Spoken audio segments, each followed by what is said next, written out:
সীমান্তরক্ষী বাহিনী চৌকির একেবারে কাছে ঝাংলার তলায় নানা রঙের জালে ঝুলছে টসটসে তরমুজ দেখে পথচারীদের চোখ আটকে যাচ্ছে। অসময়ে হিলি অঞ্চলে তরমুজ ফলিয়ে চমক দেখালেন এক কৃষক।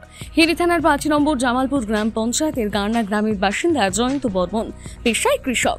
সাধারণত হিলি এলাকায় ধান, পাট, পটল সহ নানা সবজির চাষ হয়ে থাকে, কিন্তু সেসবের বাইরে বেরিয়ে বিকল্প কৃষি পদ্ধতিতে ব্যাঙ্গালোর জাতের তরমুজ চাষ করে নজর কেড়েছেন তিনি। গত অগস্ট মাসের মাঝামাঝি 10 শতক জমিতে তরমুজের বীজ পোতেন জয়ন্তবাবু।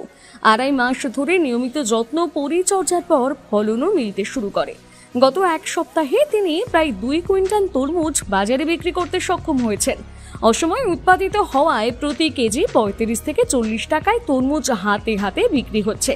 এ বিষয়ে কৃষক জয়ন্ত বর্মন বলেন, বিভিন্ন জায়গায় প্রশিক্ষণ নিয়েছিলাম। ধান, পাটের পাশাপাশি বিকল্প ফসল হিসাবে অসময়ে ঝাংলার তরমুজের চাষ শুরু করি। ইচ্ছা বলতে সবই তো ধান, পাট সবই কিছু চাষ করে, তো এর মধ্যে সবজি চাষের মধ্যে একটু ফল চাষের জন্য উদ্যোগ হলো। বিভিন্ন দপ্তরের ট্রেনিংয়ের মাধ্যমে মাথায় আসলো যে একটু অন্য ধরনের কিছু একটা চাষবাস করি। বললাম যেহেতু একটু তরমুজ চাষ করি, যেহেতু মাটির তরমুজে চাষ করলে ভালো হয়, কিন্তু ওইটার দাম পাবো না। অফ সিজনে করার উদ্দেশ্যে দামটা আমি 35 থেকে 40 টাকা কিলো পাচ্ছি, কিন্তু সিজনে যদি আমি চাষ করি সেখানে 15 টাকা থেকে 16 টাকা, হার্ডলি 20 টাকা পাবো, তার বেশি দাম পাবো না। আমি ডবল দাম পাচ্ছি এখানে অফ সিজনে। এই সময়টা তরমুজটা সচরাচর আমরা এই ডিস্ট্রিক্টে হয় না, এই এলাকার, এই জেলাতে এই সময়টাতে আর কি অফ সিজনে। ওটা ব্যবসা যদি করা যায়, মাছের মধ্যে করছি এখানে তরমুজটা, কিছু 1-1.5 কুইন্টাল বিক্রি হয়ে গেছে আশা করি। এই 6-7 কাঠা জমিতে আমার মোটামুটি 10 থেকে 12 কুইন্টাল বিক্রি হবে।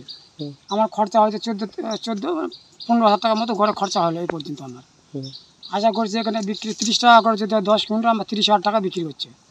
এরপরে আমার নেক্সট আবার পরে দ্বিতীয়বার আমি এই তরমুজ লাগাতে পারবো একই মাচার মধ্যে, একই জমিতে। পরের বার আমার খরচাটা কম হবে, শুধু সারের খরচাটা, তাছাড়া খরচাটা মাচাটা অলরেডি আমার কমপ্লিট করাই আছে। আপনি কতটা উচ্ছ্বসিত এই তরমুজ আবাদ করে? খুব উৎসাহিত, ভালো লাগছে যে নতুনত্ব একটা চাষ করে খুব ভালো লাগছে, যেহেতু এই সময় চাষটা এটা হয় না, সচরাচর চোখে পড়ে না। খুব ভালো লাগছে আমার। আমাদের তো আরো কৃষক বন্ধু আছে, তাদেরকে কি বলবো? সবাইকে বার্তা দিচ্ছি, এলাকার গোটা ব্লকের যারা কৃষক আছে তাদেরকে বলছি যে আমার দেখা দেখে যেন সবাই চাষ করে, তাহলে আমরা যেন এই তরমুজটা বাইরে যেন অন্য জেলায় বা অন্য রাজ্যে যেন যাই, ওটা আশা করছি আর কি। হিলি থেকে বিশেষ প্রতিবেদন, নিউজ টুডে।